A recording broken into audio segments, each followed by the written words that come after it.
Joined now by Raider royalty, Bo Jackson. Thank you so much for taking the time. And we got to get into a lot of Raider things here, but I'm real interested in your hat. Tell me about what the letters mean on your cap and what's going on. Yeah. That stands for Bo Knows Men's Health. Bo knows men's health. I came all the way out here across the country, but I left my vacation house in Auburn to come out here just for that. Okay. Bo Knows Men's Health. What I've decided to do, because I've been living in my man cave for the past 25, 30 years. Right. I'm not out in public. Getting older, and as you get older, you have health challenges, Sure. issues, and so forth and so on.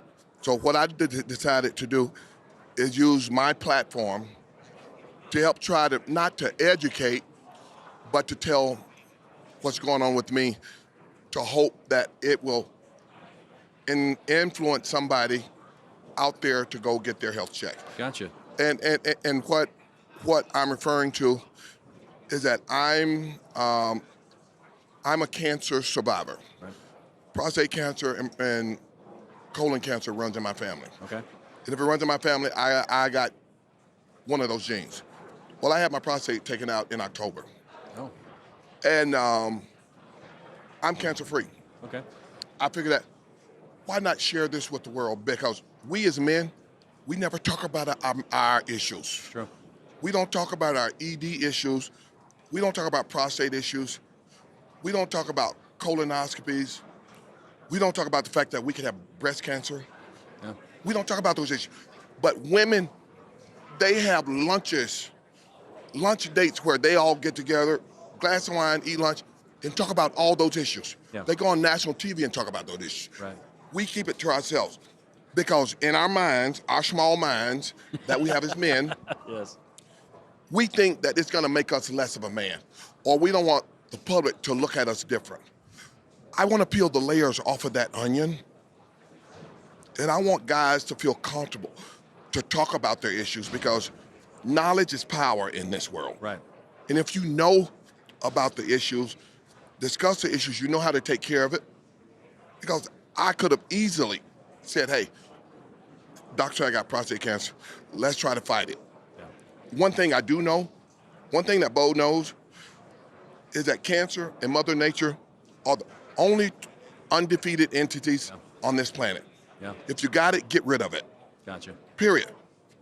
And that's the thing that I want guys to feel comfortable with, talking about their medical issues. For you to have that voice and that platform to talk about it, it obviously it comes from Raider fans' knowledge anyway, Yeah. of when you were a Raider. And I'm old enough to remember. I was actually at a lot of those games. I was still in junior college. Yes. Going there. I was there from 88 to 92. So I was there for you. I was at that playoff game against the Bengals and saw what happened that day. But you know, the thing that happened that day, Yeah. that was a blessing in disguise. Yeah? It wasn't in the cards for Bo Jackson to go to the next level in football or baseball. Okay. If it was, I probably wouldn't be here right now. Okay. So I wouldn't go back and change a thing. I look at that day, I think it was January 13, 1990. I look at that day as probably one of the luckiest days in Bo Jackson's life. Really? God put a speed bump in my road of life Okay. just to see if I can get over it, move on down the road. And I accomplished that with flying colors. Yeah. I never looked back. Period. Yeah. So that's how I look at that injury. Don't feel sorry for me because I don't. I'm where I'm supposed to be in this life Yeah. and doing what I'm supposed to be doing. It was meant for me to be here right now talking to you about these issues that we have as men. When you look back on those times beyond that day, I mean, your career was like a shooting star going across the sky of Raider Nation. What are some of those memories and what were those conversations that you had with Al Davis? Because I've seen where you've been interviewed and you've talked about when you had given up football entirely, you were going to play baseball. But then when the Raiders put your name in on that draft pick, you said, oh, that team? What was that conversation like? No, but I wanted to play football, but I was Okay. going to do both regardless. Oh, okay. But I wasn't going to play for the team that had first-round draft pick, Right, which you're not going to say. regardless. Yeah. I wasn't going to play with them regardless. And there was only 3 other teams Yeah. that I would play for. Okay. Who? The Raiders, Dallas, and the 49ers. Okay. Why the Raiders? Why not the Raiders? It's a mystique. The mystique, yeah. It's a mystique of being a Raider fan. Yeah. But most people call us the bad boys. No, we're the kick-ass boys. and so forth and so on. It's that. So when the Raiders came knocking, I answered the damn door. Yeah. And Al Davis is one of the best employers I've ever worked for. Okay. Period. Wouldn't change it. Even when he was at the end in his wheelchair, the last time I saw him, he came to Chicago for an exhibition game against the Bears. I stopped whatever I was doing, went to Bear Stadium only one time in my life, and that was to sit in the booth with Mr. Davis and just talk about life. Okay. Didn't watch the game. We sit in the back of the suite. Everybody else was up front. Me and him sit in the back, and we just talked. Yeah. Until this day, I called Mark. I used to talk to his mom for years. And whenever I couldn't get Mark, I called Mom. I called Mrs. Davis. Yes, yes. And make her call him, and she fussed at him. So Mark calls me and say, Bo, please stop calling Mom. So being part of the Raiders family, that's forever. That's for life. Yeah. That's part of a group that you all want. That's a group that you always want to be a part of. Yeah. And when you think back to your time with the Raiders, and you lit the torch in memory of and in honor of Al Davis. Of Mr. Davis. In 2013, when are we going to see you in Las Vegas at a game? This is the official invite right here. But I've been to Vegas a lot. You've been to the I just stadium? haven't been to a game. Okay. But I've been to the stadium twice. Okay. What'd you think? I spoke to the team. What was the message? See, but the stuff I do, Yeah. I don't have the lights and cameras for it. Right. Because that's not me. But I'm trying to come out of that cave Yeah. and have cameras and stuff follow me for this podcast. Yeah. But that's just me. But I like to do things and not be noticed for it because I'm not looking for the attention. Gotcha.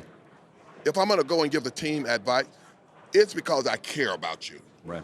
It's not for somebody to put me on TV saying, oh, there's Bo Jackson talking to the team. It's not about that. Gotcha. It's about the fact that I care about you. I care about the Raiders. Yeah. And this is something that I always do for Mr. and Mrs. Davis. Yeah. And Mark. And Mark. Do you pay much attention? I know you've got family on the team. I've talked to Shedrick many times about his grunkle Bo, great Uncle Bo. Yeah. But when you talk about Shedrick and what the franchise is like now, they've got a running back, Ashton Genty. They used the first-round draft pick, number 6 overall pick on him last year. Do you put much stock in being like a scout or watching the game, or do you even watch much football anymore at all? I don't watch it. You don't watch it? I don't watch it. Like I said, the only reason is I'm here is, yes, to talk to you guys, Yeah. to talk about Bo Knows Men's Health. The last time I was at a Super Bowl event, well, I think it was the Dallas Cowboys' second Super Bowl. Wow, it's been a while. And the reason for that, because my college roommate, who was my blocking fullback, Yeah. was on the team, Tommy A.G. Tommy A.G. And I went to see him. Okay. So that's me. Don't get me wrong. I love the sport.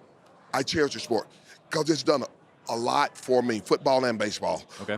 But it's a different game now. Yeah. Everybody plays different. It's just not me because I'm old school. Yes. You know what I'm saying? Absolutely. But I'm old school. I'd rather go out, pop you in the mouth, run over you, score 6, and go to sideline and rest. Yeah. I don't need to dance. I don't need to look at me. Look at me the next time I'm coming out the backfield. Yeah. That's me. And look at you running down the field. There you Gone. go. I got a quick an ask of you, Bo. We have this game where we give everybody, our guests, $10 to build their ultimate all-time Raiders offense. So if you look at it, all these guys on here, you got $10 to come up with your best offense. Who are you coming up with? I can guess who the running back is going to be. Maybe. Number 1, up top, Your quarterback is? I'll say Jim Plunkett because I played with Jim. Play with Jim. All right, there's $3 gone. My running back, I go Marcus Allen. All right, Mark Sounds $4. So there's $7 down. Now you got $3 left. Oh, this third one is hard. I'd have to go with Tim Brown. I think you went over. Yeah, you went over there. I think you need either a $2 or $1 receiver here. Oh. Either Cliff or James Jones. Oh, really? Yeah. Oh. With the budget. So I have to. Oh, I got a budget. Yeah, you're the GM. So I go Jim. Marcus, I'll go James Jones. $8. Yep.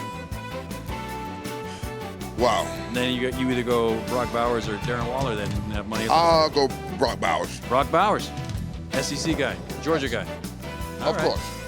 Bo, thank you for your time. And if you don't mind, what is your message now to Raider Nation that's watching in? And obviously they want to listen to your podcast as well. But if you look right in that camera, what's your message? My one message to Raider Nation, and this to the men of Raider Nation. All the fans of Raider Nation, I love you, but this is specifically for the men. Stop procrastinating about going to see your doctor. Go get a check. If you're getting up urinating 3-4 times a night, it's because your bladder's trying to tell you something. Your prostate is trying to tell you something. Get up, go to the doctor. Don't be a selfish bonehead and take quality time away from your kids, your grandkids, your family, because you won't go to the doctor because you're afraid of what the doctor's going to tell you. Knowledge is power. Please go get checked. Bo, thank you so much for your time and for stopping by. Good seeing you again. Appreciate you, brother. Take care.